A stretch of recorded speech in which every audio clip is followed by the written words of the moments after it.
Just do it. You might find you enjoy it. You might find it's useful, and you will learn in the process, and never quit. Because once you quit, then you become irrelevant. I think consistency is key. Look for how it's going to benefit the customer on the endpoint. Like, make sure it benefits the customer.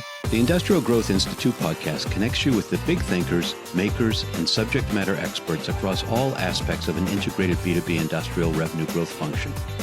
From strategy, board oversight and transactions, through all the phases of manufacturing marketing, the complexities of industrial sales, and the nuances of marketing and sales technology and customer experience, I speak with guests who bring insights, innovative perspectives, best practices, and twists on traditional approaches. Each episode explores high-level thinking and in-the-weeds actionable tactics. If you enjoyed these discussions, then please help me out by liking and sharing the podcast, and especially by leaving a comment and giving a review. So with no further ado, let's jump into this episode.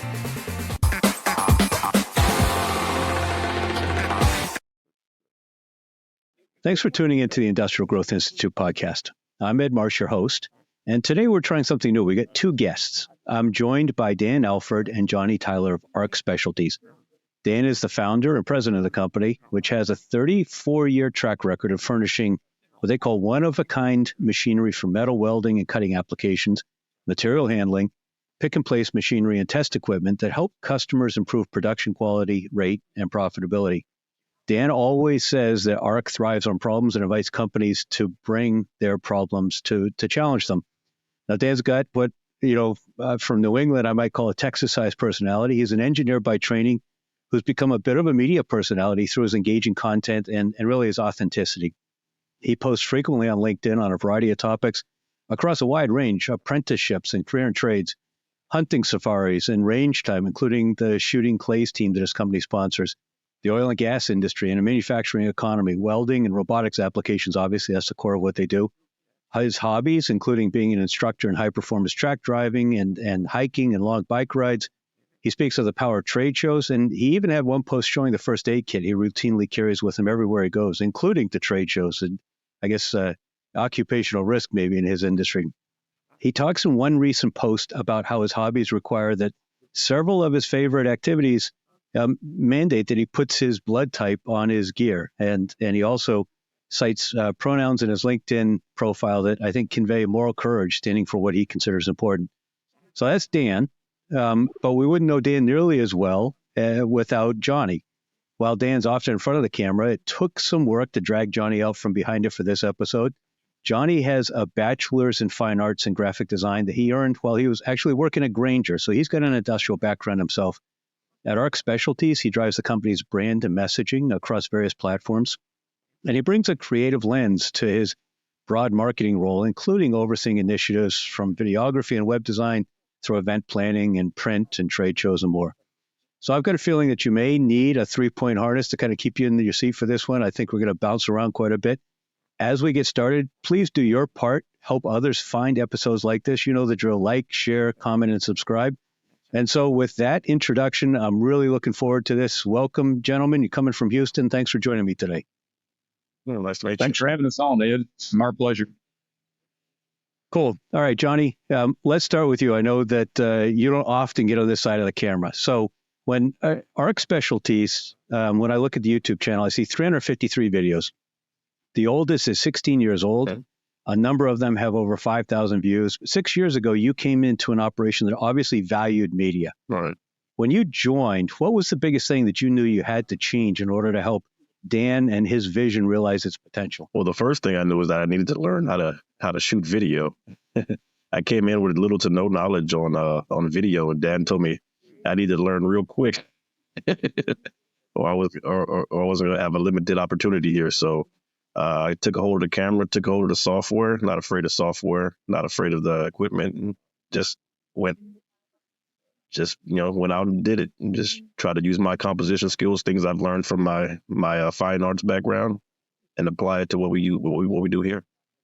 Okay. So video was the emphasis. And Dan, you've been promoting your business for many years. I would say substantially more creatively than many companies like yours. But what kind of triggered that for you originally? Was it just instinct, or why'd you start? well, we're a little company in Houston. Even though we're working in 33 countries, you have to get into those countries somehow or another. And one easy way to do that is with video. And I was surprised early on. Dr. Yankee Price, one of the instructors at A&M, told me that she was using our welding videos in her welding classes. And I was kind of honored, and I realized that there's more to this than just marketing. That somebody's actually using this stuff, and I was tickled with that. And so at that point, we needed to do a better job. And that's when Johnny came on board. All we had were silent movies up till then, and then Johnny's got us putting audio overlay on them now. So it was just the idea that you wanted to reach more buyers and kind of begin to establish relationships. Is that fair? Right. That's the whole point of the internet, is to be able to, get out. And it was work. How can a little company like ours be in 33 countries? And I think that I have to credit the internet for a lot of that. So you've both obviously been doing industrial marketing related stuff for a while. I hear a lot of business leaders in the industrial space who say things like our buyers are different, implying that they're not on LinkedIn, maybe that they don't even use the internet, as much as a software company. Your experience seems to argue against that. Do you have concrete evidence? Do you have anecdotal evidence? What do you say to people who say, well, our buyers are different? Well, I think our buyers are different. I'm afraid they're right to some degree, because we sell to three different groups: either management, engineering, or the guys in the shop. Okay. And so guys in the shop, I don't know that they're on LinkedIn, but they also don't go to trade shows. So it's a tough deal. So only thing we can do is just, spread the word, and then hopefully it'll trickle from one group to another, I suppose. But yeah, there is no perfect solution to this. All you can do is try.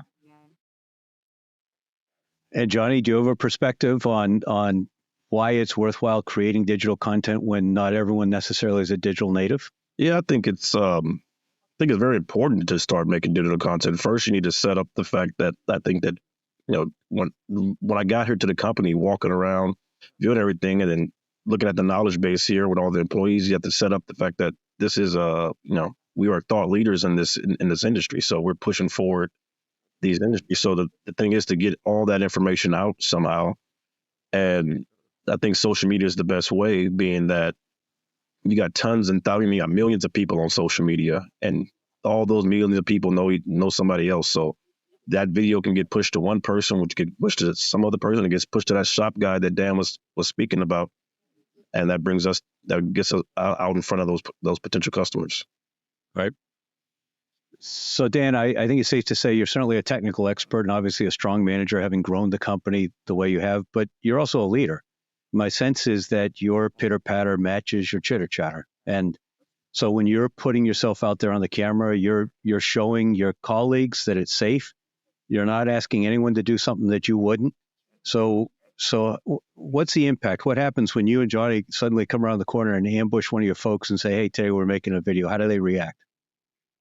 They shake their heads. So they've gotten used to it now. And in the end, it doesn't hurt a bit. And it's everybody enjoys it ultimately. And what you do is just push them a little further than they've been. Don't push them a long ways. But that's something we do all the time. When Johnny and I head out the shop with the camera, people are aware that they might be ambushed at any moment. That's correct. Do they scatter, or are they good natured about it now? We're good natured. They're pretty good natured. I know when we get anybody new coming into the company, I always try to walk around, just try to get them familiarized. Like, hey, I shoot video. You're going to be on camera. What's your best side? So I can make sure to get it in the video. So right. Everybody's pretty warmed up and cool to it. Got it. Let's talk a bit about specifics. How do you pick the topics that you're going to be talking about or making videos on or creating your posts about? I said, Johnny, grab the camera. Let's go out the shop. It's that easy. I usually have one idea. I think, what was it, Johnny? Last week we did, I want to do something about managing a business and leading in hard times. And so that was the first one. But once we get out in the shop, I think we shot 4 different videos. And so what was our entire investment in that? An hour? I mean, to get 4 different blocks. So I think it's well worth the time. But so the first one was halfway thought out, and then the other three were spontaneous. Okay, so I guess the answer to my next question, are they scripted? The answer is no.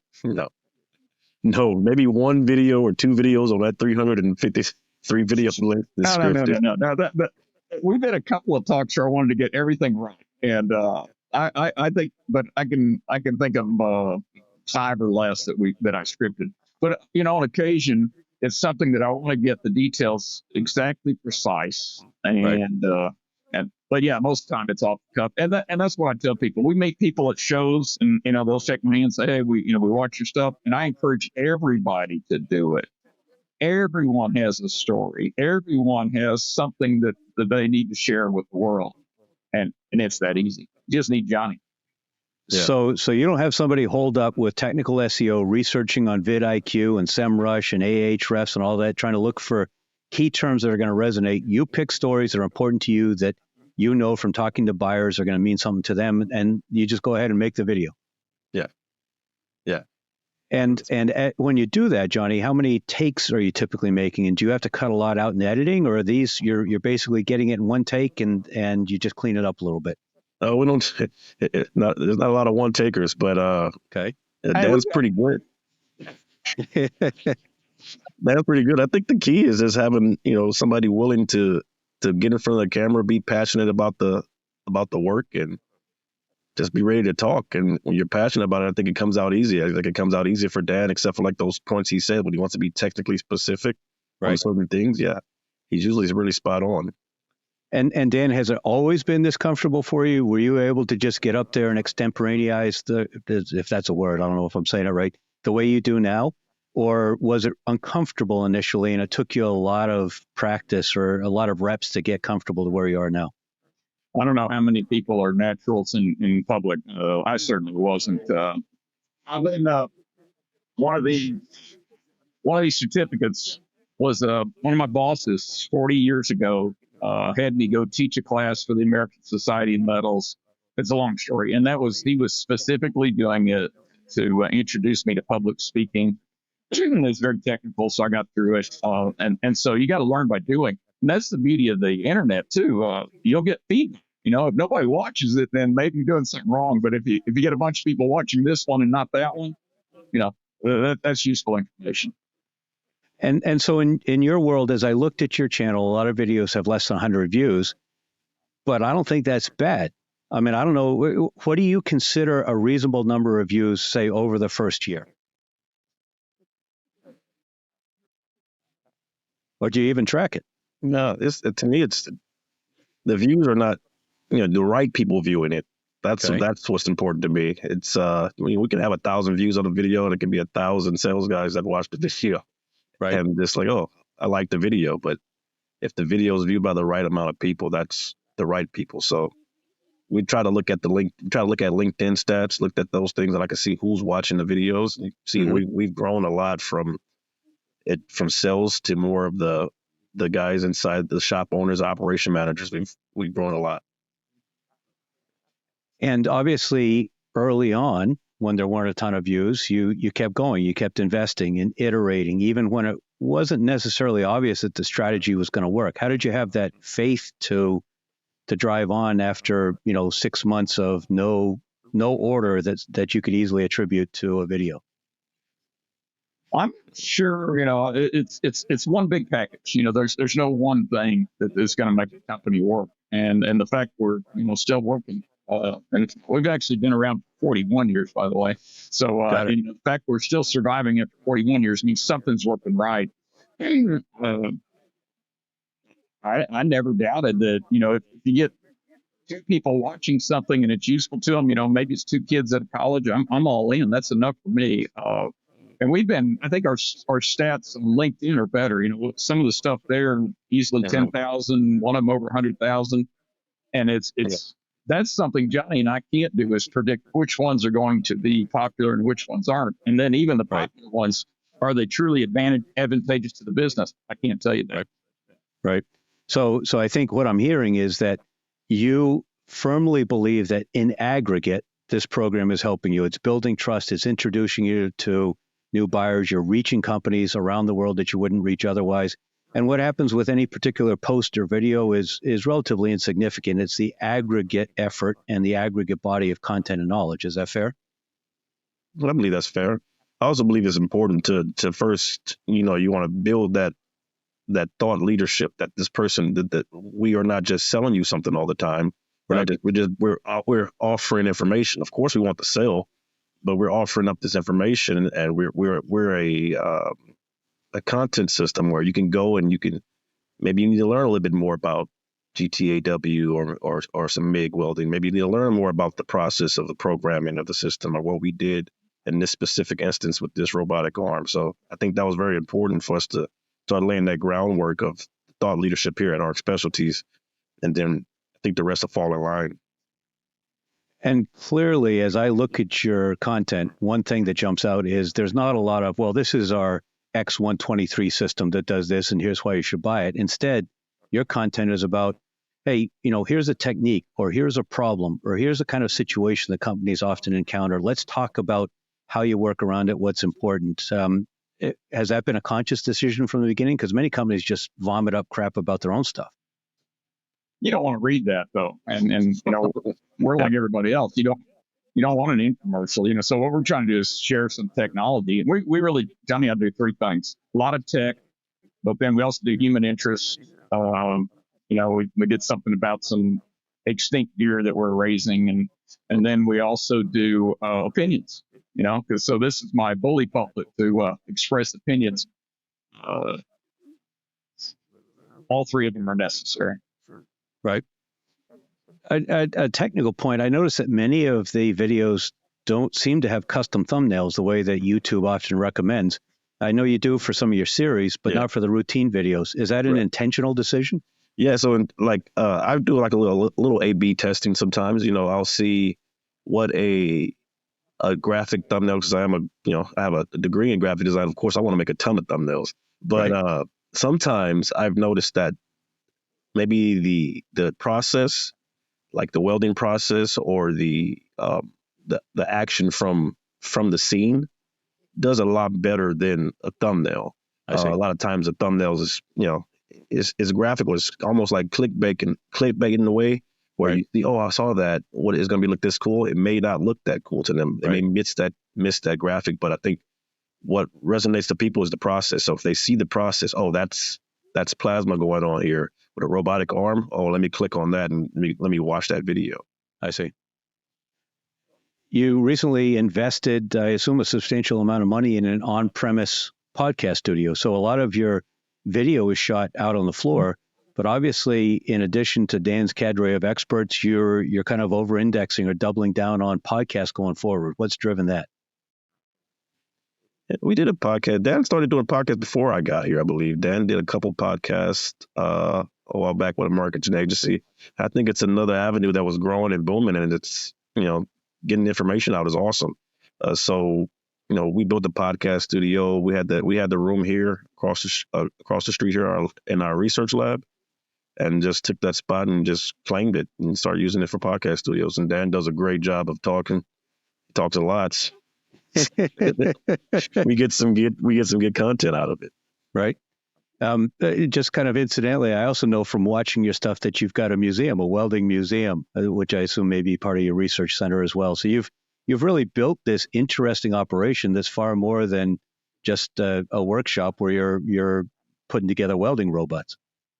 Oh yeah, it's all part of the game. We're collecting a lot of old stuff, and people aren't, you don't find welding museums very often. So I thought we ought to do one. So we have some ancient stuff in there that goes way back. In fact, I'm going to use some of the equipment in a talk I'm doing for the American Welding Society's Welding Summit next month. We're going to try to reenact the first electric weld made in 1792 by George Leichenberg. And so, use some of that old equipment for that. I'm just trying to get people into welding, into the industry. It's been not only fascinating for me, but it's been a great career. So I'm just trying to share that passion with the world. And that passion is obviously clear. A lot of your content speaks to students and interns and what's the right word for it? The programs to help people joining in industry, not internships, but I'm spacing out the word. But obviously, you focus a lot on bringing people into the industry. Oh yeah, and I think life, is full of options. And so we do a shadow program for kids. These are high school kids. They'll come in, and they'll spend 3 days, and they'll talk to mechanical engineers, electrical engineers, software engineers, welding engineers, and material science people. And at the end of 3 days, they come back and tell me which job they like. And it's interesting. We've vectored kids into different careers that way. Fun story. I had two sisters that came in. One of them's now a degreed engineer. The other one ran away screaming and became actually went to college and got a degree in winemaking and lived happily ever after. And both answers are right. And that's the point of this. We're just going to show you some stuff. And if it's of interest to you, great. And if it isn't, I tried. Right. A lot of people in your position, Dan, are really hesitant to do what you've done. Do you have any anecdotal information about why they might hesitate the way they do?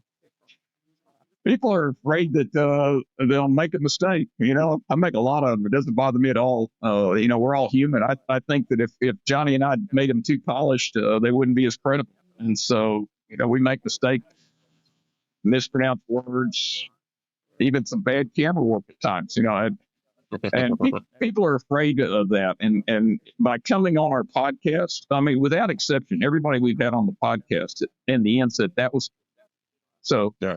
You just got to do it, And Johnny said that we built the studio. That's not the case. Johnny built the studio by himself. But it's been great. In fact, we've had several other people use the studio for their podcasts. We don't charge for it. It's just all for the greater good. I'm all in on this.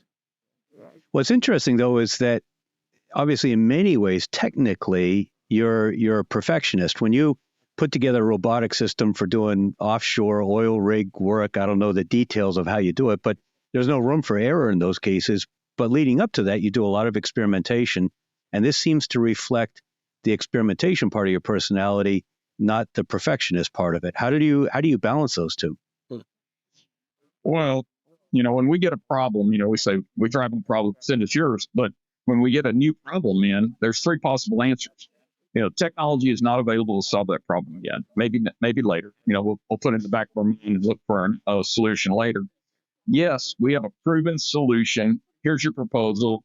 Let's run with it. Or we don't know.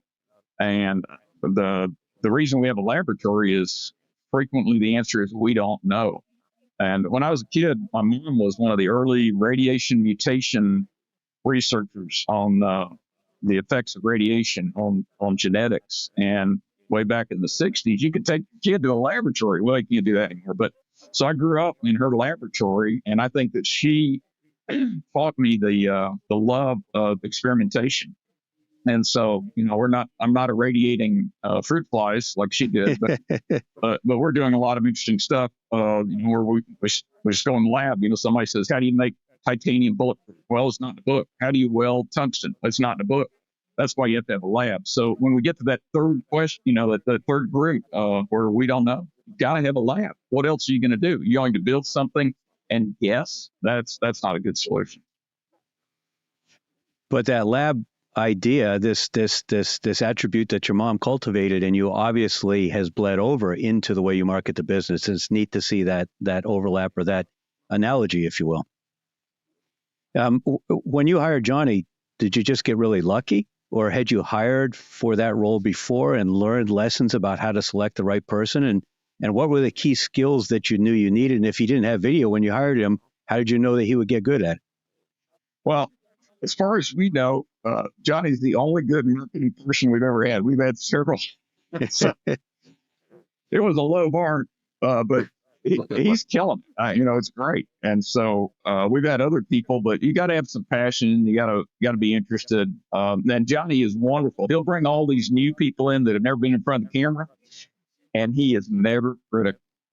He always encourages them, tells them how good they're doing, and that's how he gets them to come back. But no, I don't know where to find the right marketing guy. And no, Johnny's not available. He's happy. Right, exactly. So, Johnny, obviously there's a lot of graphic designers out there that can learn to do video, perhaps not do everything as well as you do. But you had this particular background where you worked at Grainger and you understood a little bit, at least a little bit about the industrial space. How much did that help you step into this situation? Wow, I don't think Granger helped at all. No? No. Well, the culture to me when I walk into this company, when my interview day, when I walked in, I seen a company where a lot of people wearing a lot of hats, right? A lot of people doing a lot of things. And when you come in as a marketing person, I think marketing people get a little pigeonholed where they're like, oh, I'll just do this, Right. do that. No, I kind of wanted my hands on everything. I wanted the brand. I wanted the look, the visual identity of the company to be okay. I wanted everything to be on par with what this company's doing behind the scenes. So that was my passion coming in, and whatever it takes. And then as for a marketing person, Dan's a gold mine because you got somebody that's constantly willing to pump out content, constantly willing to jump in front of the camera. And that kind of trickles down. So you get your employees here that are willing to jump in front of the camera. So you just, maybe need a little nudge because sometimes these guys get busy and they're busy, but just a little nudge. And I don't get a lot of pushback a lot of times, but it's good to get these guys in front of the camera, get flowing shot movement. Everybody's not afraid of camera. Everybody knows I got a thing. If Johnny has on boots, you're going to be on camera today. How do the two of you actually work together? Is there a daily or weekly or monthly workflow in terms of, I guess you're not planning topics, but are you planning sessions? Are you planning a certain number of videos per month? What do you have for preparation and production? And how do you plan publishing dates? Is there a framework for that, or does it all just happen because you've done so much of it? I think it's kind of organic. Me and Dan we have only rule I think we have is that we're doing three videos a week or three topics a week or something of that sort. Okay. But everything is just flowing with the company. You gotta be on the floor. I think as a marketing people, we're stuck in our offices a lot. You gotta be on the floor, see new things. You gotta see what's going on in the shop, see what new systems being built, see what's going on. Or you're gonna be, not attached. You need to be attached to part of the company. And is anyone worried about? Sorry, go ahead, Dan. Well, it's pretty spontaneous what we do, and so what we do is we look for something that's interesting. If it's interesting to us, it might be interesting to other people. If you don't have anything interesting, then you need a new job. But fortunately for me, we're doing a lot of fun stuff. But other than to try to make 3 posts a week, that's typically our goal. And then Johnny's not talking about it, but the other way we go to market is trade shows. So he's got a constant process going on. I think we do 4 or 5 shows a year nowadays. Yeah, 3 or 4. Yeah, 3 or 4 every other year.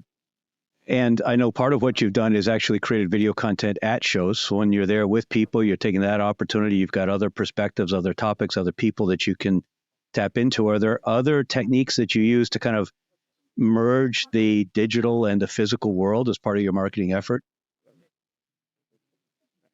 Well, I don't know about techniques. I think me and Dan as a team, we for lack of a better word, we have the cojones. Like we were ready to go out and we were wanting to do. So Dan wants to go talk. I'm ready to grab my camera and we're ready to follow Dan and go talk to some colleagues and start talking about what's going on the trade show floor.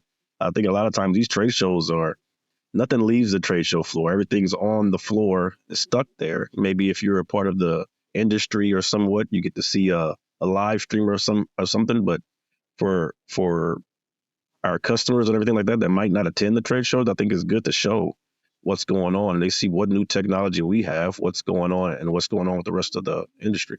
Right. Is anyone worried about attribution? Do you try to tie new opportunities and deals back to your activity on these platforms, or do you just have faith that it's going to work? I just have faith. It's been working for 41 years, and so something's going right. And I like people. That's all there is in the world is people. And so typically when Johnny and I talk to some of the young engineers and salespeople and at the trade shows, it's fun to put them on. Right. Hopefully it'll push them over that tipping point, and they'll start creating some content on their own. And this is how you start. Somebody's got to give you a little bit of a helping hand. Sure.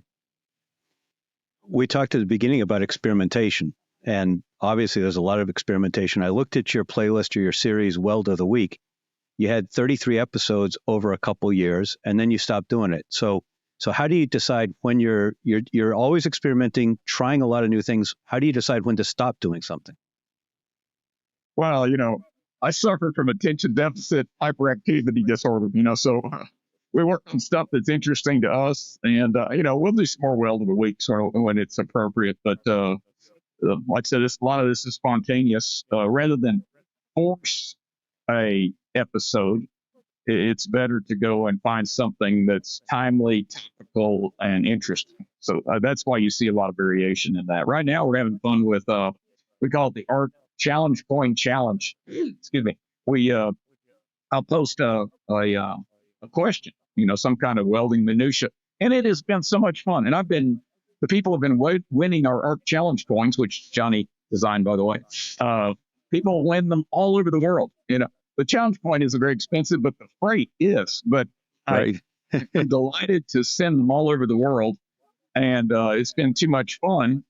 So that's our current thing, but that'll wane also, and then we'll be on to the next topic.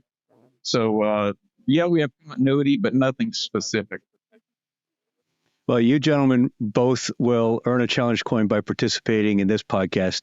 I noticed that you do have that challenge coin piece. I was in the military, so that's how I come to it by, but have a particular challenge coin that's currently in production for guests of this podcast. So my shipment cost to Houston, I guess, won't be as high as some of yours around the world, but you can look forward to that. You talked earlier, Dan, about your three categories. One is the technical stuff. One is your bully pulpit, and I don't recall what the third was, but obviously it's a lot outside of just robotics and welding. But a lot of companies are really neurotic about saying, well, that's not our expertise. We can only talk about this narrow feature set. How did you decide that you wanted to cover that breadth? I'm trying to make it interesting. Okay. And so the third thing is human interest, so, like I said, one of the ones that surprised me is we posted something about Pear David deer, and these deer had a video running around out at the ranch, and these deer were native to China, but they're extinct in China, but they're still thriving in Texas, oddly enough, and they've actually been reintroduced back into China. So to me, that's interesting. Here you have a deer that's considered to be extinct, thriving in Texas. So we posted that, and I think we had 250,000 people that agreed. Really? So what does that have to do with robots? Nothing. What does it have to do with people? Everything. So no regrets. That's why we put that third thing in, which is just human interest. And I assume that's primarily Dan's cadre of experts. As far as podcasts are concerned, Dan has a cadre of experts, and then we also have another podcast, The Roboticist Chronicle, that more focuses around the robotic and technical automation industry activities. Yeah. So when you say 3 posts a week, does that mean 3 LinkedIn posts? Does it mean 3 videos? Obviously, you've got a lot of content just besides video. Yeah, I think content, we're making stuff for LinkedIn, but it has to, we just can't use it on LinkedIn. It has to be used across the board. Like somehow, some way, we got to take that information, put it into maybe a case study, maybe FANUC or one of the robotic industries needs something for something they're doing. Right. We can't reach every single avenue. So it's good to have that information. We can splice it up, send it to this for this, like a trade show or like Automate. Maybe a company needs a B-reel spin of something like that. We can take that information and send it up there. So it just can't be, LinkedIn is heavy, but we try to put it across the board on everything. And you just touched on partnerships, which is something that in the software space has really gotten a lot of traction over the last few years. In the industrial space, not so much. There's kind of this traditional channel relationship, but I think not a broader look at partnerships. Is that an opportunity? Do you think industrial companies can do more with partnerships where you're co-opting each other's audience and sharing information and content? Oh, absolutely. We try to give credit where credit is due. Fortunately for us, none of our work is sponsored. What do they call it? What's the term for that? Paid advertising. Yeah, nothing's paid. So, that means our opinions are truly our opinions. And so we tend to try to get credit because, I'm proud that we're using, 4 different brands of robots and 3 different brands of welding machines. The reason I'm using them is because they work. And so we'll give credit where it's due, not only to the company, but to the people that have assisted us with any given project. No regrets there at all.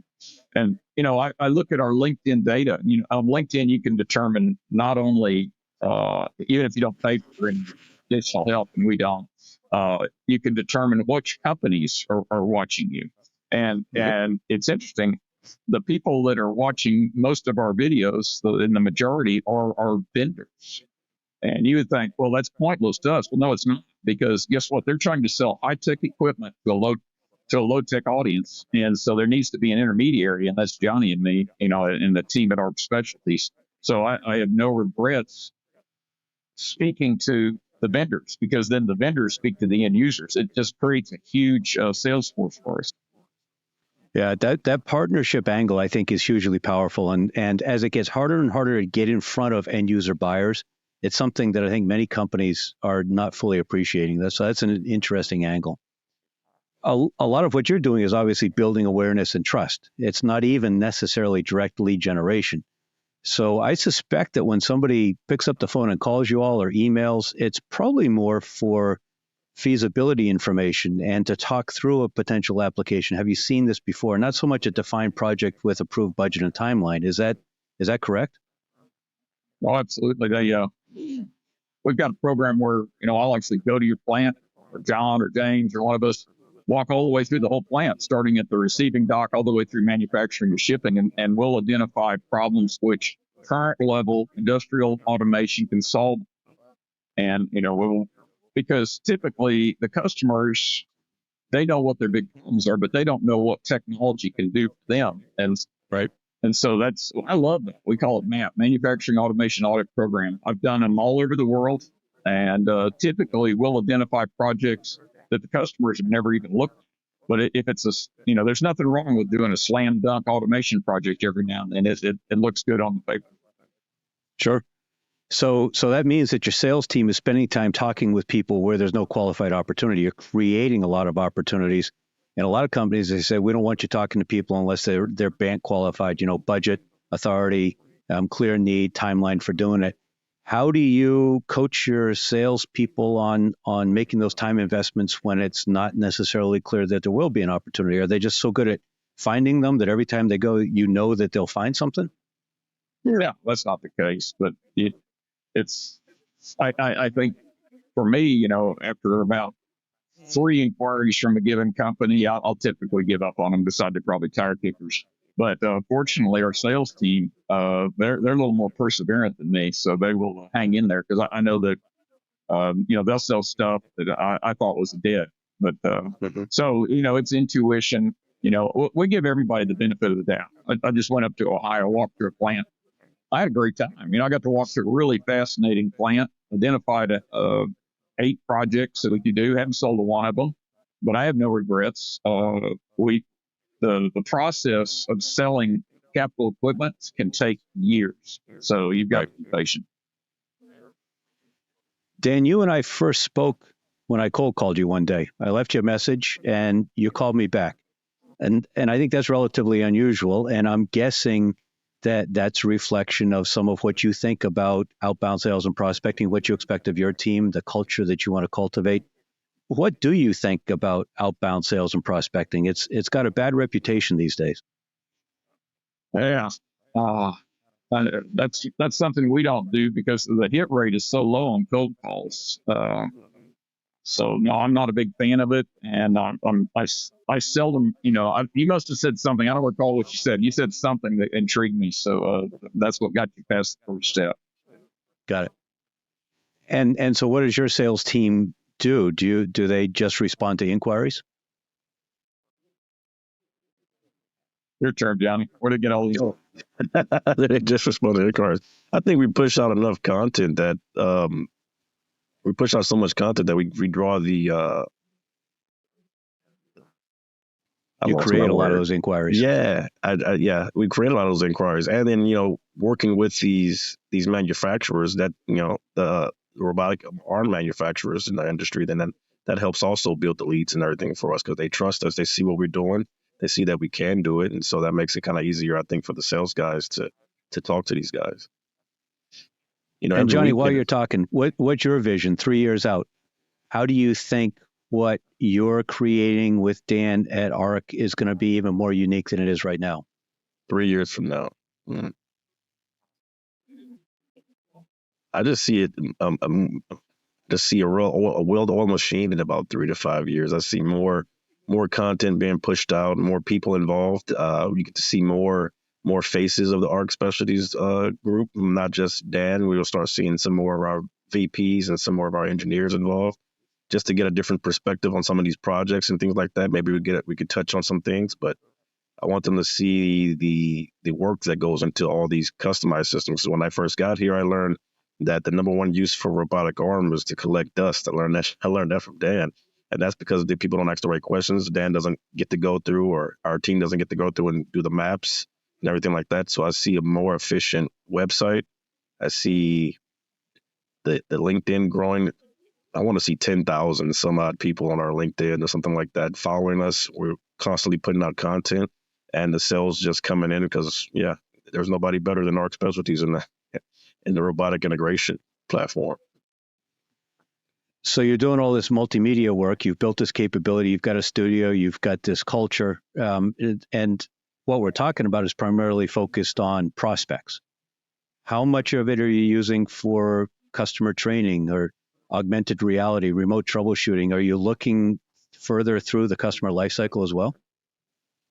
Yes, we did recent videos on remote diagnostics and training videos for offshore things and for our welding systems here. So we're taking that media and we're expanding it past just blogs and introductory things like that on the internet. So it's very helpful. All this stuff's very helpful. People go back and reference a video. I know our video for electroslag welding and atomic hydrogen have been referenced so much in the past that I've heard Dan have conversations, college students and things of that sort coming in, and it's very helpful. And how about augmented reality? Are you combining the video that you're making with other tools to provide a different experience? We've come across some augmented reality. Would love to touch on it a little bit more, but that's something we got to get into. Okay. Dan, I know many employees have been at ARC for many years, and you recognize longevity in an interesting way when somebody hits, I think it's 20 years. Tell me about that. 10 years, well, let's see, 5 years you get a stock. So we gave away a bunch of stock in the company. 10 years you get a Rolex, and 20 years you get whatever you want. And so when Gary got 20 years, we cut a hole in the front. If you look at our building, it's tilt wall, but there's one window, and that's Gary's window.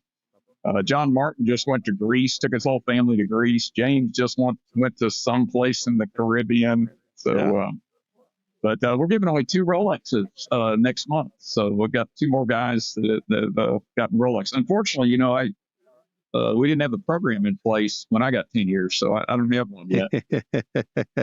How many have you given away? 30 some odd Rolexes. I 30s in. Yeah. Wow. Because this, without the people here, this is just an old building with a bunch of machines in it. Nothing happens. And so I'm deeply appreciative of the people that hung in with me for all this time. Because back in the beginning, we were in a little 4,000-foot shop. Fortunately, I was able to convince the people of my vision. Now, we've got nice buildings in a couple of states. But early on, it was hard to get people to believe that ARC Specialties would survive at all, much less thrive. But we've done a good job of it, and that's what drives Johnny and Nate. We've got 60 people, 60 families we're trying to keep fed, and so we've got to bring in new work because business is sick. We're in defense, we're in oil, we're in electric vehicles, internal combustion vehicles, everything. But everything is cyclical. So you have to continuously look for new projects. You have to refocus on different areas depending upon, which group is actually spending money and buying equipment. But if Johnny and I fail, then 60 families go hungry. And I don't. But obviously, you've got this huge body of work that you've built over years, and I get the sense that it's accelerating as you create it. But for all those different industries, all those different applications, it's not like you're pivoting all of a sudden and saying, "Oh, geez, we got to look at EVs." You've been building stuff for each of these industries for a while. Right. But when they're up, it's great, but when they're down, Right. you've got to look elsewhere. And I Right. think the rock bit industry is fascinating. This, way back, my first job out of school was working for Hughes Tool, Howard Hughes' old rock bit. And his father was the one that invented the tricone rotary rock bit. And so we got into that. And that was a great business for us. We were building the machines that did the bearings and the cone teeth and the shirt tails for the ground engagement. Wonderful business. Made a lot of money on it. Got them running in Russia, China, France, everywhere.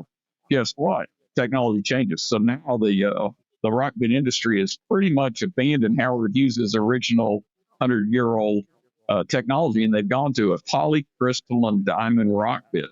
So, we would have been like a buggy whip manufacturer. You don't need buggy whips any longer. We're still drilling holes to get oil, but they're doing it with a different technology. And fortunately for us, John Martin, just one of our VPs, has just developed a new welding process using plasma that will allow us to do the polycrystalline bits. So, even within an industry which we're known across the globe, we have to continuously innovate or die. Sure. On a more kind of tactical point, most of your videos seem like they're kind of 2 to 5 minutes. How much time goes into, let's say, a 3-minute video? What would you say is your all-in time commitment for the two of you together? I don't think we'll shoot a video on the spot. Like, we'll shoot a video on the spot, and Dan has such, that's a lot of knowledge. It's a wealth of knowledge inside of Dan. So when he gets into a topic, just let him go. Let him speak as much about the topic as he wants, much as he can. Dan's really hands on, so he'll grab a lot of things that relate to the topic or anything like that. Put it all together. I just do the workload of editing and polishing up the video to make it sound cohesive and make it sound right. And most of the time, it's from beginning to end. We haven't figured out the perfect process of how go about making a video, but once I get that information down, Dan gives me all the information. I pay attention to what we've done in the past, and we start putting that together and polish it and make it a nice package for potential client or just an onlooker to see and benefit from. All right, but let's be a little more specific about the estimate. So 3-minute video. Let's say you take 30 minutes to record a couple takes. Okay. Then what are you spending editing? 2 hours? That's about 2 hours. Depends on the video. It depends how impressing the video is. Like if let's say it's today and Dan wants the video. This topic is hot on my mind. What can I do? I'll put my head down on it. Take a couple hours, and we'll finish that video. Or I'll have a stack of videos, and it'll take a week or so just to knock them down. But the whole process is the process. We're not, we'll spend a few minutes, polish it, get everything we need together. And, I say a video actually is probably a day of work. So then by the time you upload it to YouTube and you optimize it a bit on YouTube, you upload it to LinkedIn, you build a post around it on LinkedIn, you think a day roughly for a typical 3 to 5 minute video? Yeah, I say a day. That depends on how much you're putting into it. I mean, there's a lot of other factors that go into a video, that go into the process. But I'll say if it's just a video, I'll make sure like a full day's work is what it takes to get it out. But there's other videos we've done like our mobile robot. That's a lot of moving pieces. There's a lot of different things involved in that, so that could stretch for a week. Right. Dan, with your comfort speaking publicly, I'm surprised I only see a couple YouTube live events. Why don't you do more of those? Oh. I don't believe in them. Johnny does. The problem with live is I don't go to, I don't do YouTube live, and I don't think anybody else does, but once they're recorded, then they're more convenient. So back up to the videos, I think Johnny's exaggerating at a whole day, because typically, if we do a 3-minute video, we might shoot it 2 to 3 times. So my investment is 10 minutes, and then I'm done. But that's when you need somebody like Johnny, because I've seen too many videos of somebody holding the camera and talking in front of them, and that's just not what is interesting. So when we're in the shop, it's pretty easy, because we're shooting a lot of cool stuff that's running in the shop. But if it's just me talking, that's when Johnny earns his living. He does cutaways, he does the B-roll stuff, and then he'll show it to me, and probably 8 times out of 10, I won't touch it. And then a couple of times I'll say, hey, right when I say this, could you put something in there to demonstrate? But so it really depends. If it's out in the shop, there might not be a single cutaway. 10 minutes for me, a couple hours for Johnny, we're all in. Because he's also doing literally everything from search engine optimization to website to I think currently he's designing Hawaiian shirts with robots on it, and we're taking everybody to Mexico next week along with their families. So Johnny's making T-shirts for all the employees. So nice. I just don't see you spending the whole day on any of these guys. I think what happens is also the knowledge I get from listening, always listening to Dad speak, listening to things, so I can go in my memory bank and say, okay, we shot a video that relates to that. Right. That's how I get the good quality cutaways that I do. Just paying attention to what he's saying, taking mental notes. I think is for a marketing person, it's important to understand exactly what's going on in the company on the floor and with the employees. Go to the right person, get the right B-roll, just get all that information. Then it makes the video kind of easier to make. You start to put it together mentally. That's what I do all the time. I'm putting it together mentally. As Dan's speaking, I'm like, through my memory breaks, I'm grabbing that YouTube video. Oh, that was the weld of the week from in 2001. I'm gonna grab that, put that in there. So, but I gotta say, Johnny, that may feel natural to you, just because you have the aptitude and that's the way your mind works. But I watch a lot of marketing people in industrial companies, and they're just checking a box. Oh, we need a video. Okay, fine. Without investing themselves emotionally in the success of the company the way you have. And I'm sure a lot of that is Dan's leadership, but a lot of it is you, and you deserve credit for that. Oh, thanks. I think my graphic design background comes in because I know that what a brand is, it's like the iceberg. They always have the iceberg right. Example, so much bigger on the bottom. So I think it's important that the marketing people go out and, go around and go to each part of the company, see sure. What's going on in that part of the company. And that's going to make you more valuable. Like, how often are you on the road in customer facility? I don't know. I get invited to customer facility sometimes, so I would love to go a lot more. Like, there's a company recently, last week, I believe they're thinking about having me come out. I'm trying to push them to just invite me. Just let me come out. We could do an interview. It'd be harmless.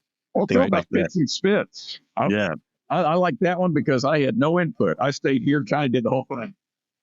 It's fun when you get a customer that's also, customer is also upbeat about it. Like, oh, I want to show off my company, and I want to show off this new cool thing we just added to our company, and it's helping a lot. So I think people want to talk about those things, and I think just getting out and being personable with these clients, just don't look at them as a dollar sign. Just look at it, right? Try to help them out as well too.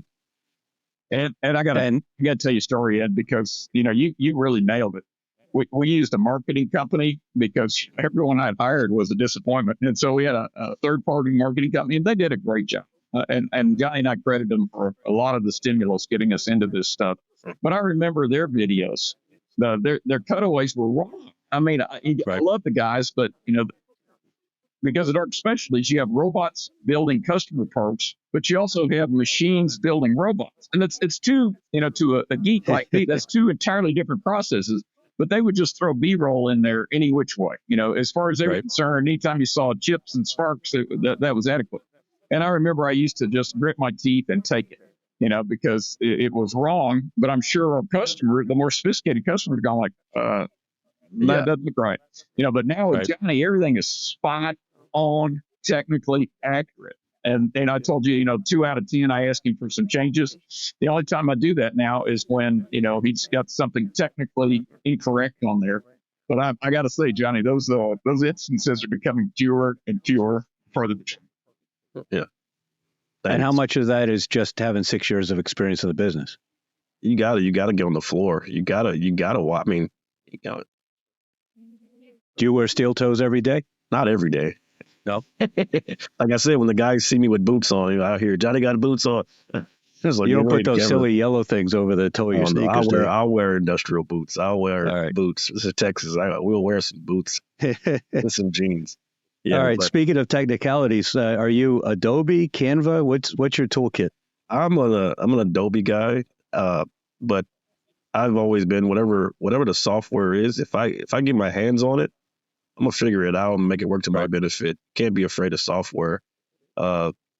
Do whatever it takes to get the endpoint to get it done. You know, if I have to get on my iPhone and edit a video, I've edited a couple videos on iPhone for a trade show. Just because the next day I had to put a different video up, so edit it right there on my phone, get it out. I mean, this technology has come a long way, so you're Right. not really limited anymore. You can get stuff done. And how about staff? Sounds like you're doing everything. Do you have folks on your team? Do you use contractors? I'm sorry with that last part. Do you use contractors? For marketing? No, No, we just sir. make Johnny work more hours. It's a solution. No, sir.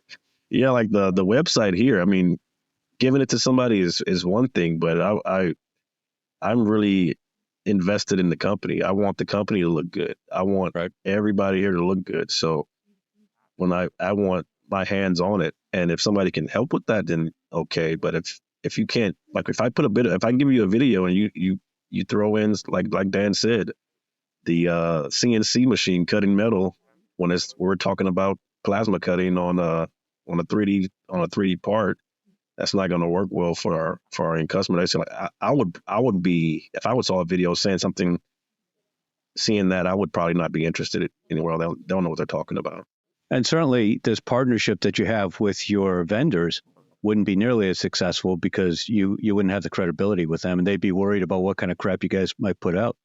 Yeah, exactly. Instead, I get the vendors sending people to me at trade shows saying, "Hey, X Johnny, what can we do to push this forward?" I think that's so cool, so awesome that somebody's approaching me about their marketing by looking at our marketing here at Arc Specialties. So I think that's awesome. Dan, you seem to excel at just about everything that you touch. What's something that you've worked at really hard and you've got passion for, but you just haven't achieved your accustomed level of performance? Well, we're pretty perseverant. We hang in there until it runs. No,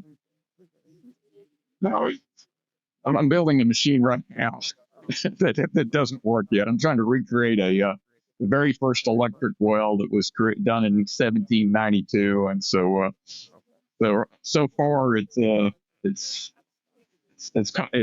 beating me. But like I said, if you just hang in there, you'll persevere. So I'll have it running before 2 weeks. That's when the summit occurs. Yeah, the trick is going to be making it UL compliant. It is far from UL compliant. Anything else on trade shows? Obviously, you gentlemen have figured out a lot about video and LinkedIn that many other companies haven't figured out. How about trade shows themselves? Have you figured out tips and tricks and techniques to make a trade show more effective that you think others might have overlooked? I think it's important that when you look at a trade show, first, one, you got to make sure it's a good trade show for your company. Two, if it's a good trade show for your company, then you need to look at where the traffic is in that trade show. A lot of companies get thrown against the wall. They get put in the back areas. They're in the dark, and it looks like they're in the dark. You'll go to a very big trade show, tons of people at this trade show. You'll walk the floor, and you'll see signs of the trade show that there's absolutely no traffic. And in my opinion, you either didn't do your research on the trade show, or you just signed up too late for the game. But a lot of times, though, you got to get in the queue. You got to go several years in order to get a better booth, right? Yes, yeah. So trade shows like that we do here, like OTC, Dan's did a great job of staying a part of that trade show because it's kind of like a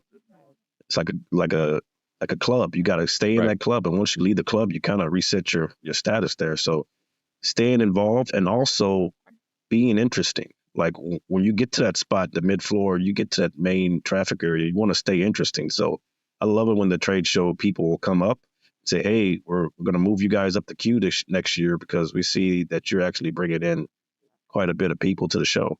So what keeps it interesting? Is it just the arms flipping around and moving and doing stuff, or is it you the graphics, or what is it? Dan said you got to have that movement. You got to have movement in the booth, where a lot of booths are just lights and backdrops. You got to have some interactivity a little bit, something awesome to see. So you got to keep it interesting for the looker, because people are going to stop and watch it. It's worth stopping and watching. They're going to hear about it and come from their side. Wait till the show's over, come to the booth afterwards. I love it when even the trade show employees, the floor staff, is asking questions about the booth. And how about the gimmicks? The robot arm pouring a beer. Are you more focused on an actual illustration of an industrial application? I'm all beer bot. It's funny. People want to buy beer bot, but that's not what we do. But it brings people in. Does it bring the right ones in? Some of them. I got to tell you, on trade shows, what you got to have is Johnny. I mean, because he'll design the booth, he'll install the booth, and he'll interface with the guys at the trade show. It ain't easy either. I mean, the electricians can be hostile. The guys moving stuff around can be hostile. The people that decide who gets which booth. And Johnny has done a great job. He's in tight with all three of these groups, which is pretty amazing.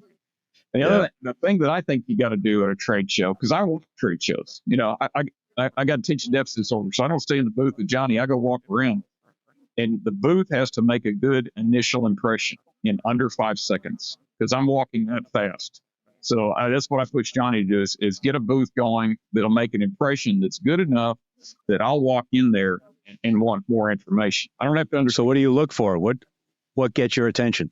Something useful. I'm at the show to solve problems, because I live in fear we'll become dinosaurs. So when I go to shows, I'm looking for new technology that's going to eclipse the old technology and make us obsolete. So as I walk by, and if I see some 3D vision that looks like it might be tangible, practical, and useful, I walk into the booth.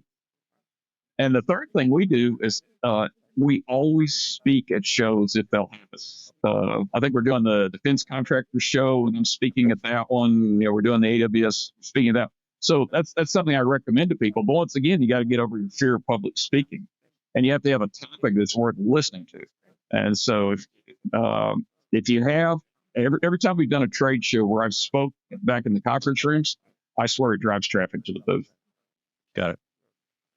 What's the most startling criticism either of you have gotten about the content and your approach?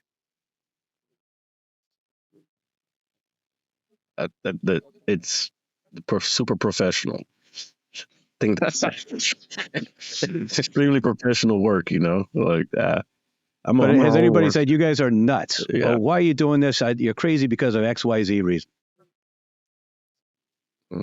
I haven't heard anything bad. No. No, it's funny. We try to get people on that refuse to come on because they can't get through the bureaucratic red tape. And so people are a little bit shocked that we're so open. When I have competitors show up, we give them a shot tour. I'm not afraid. I love competition.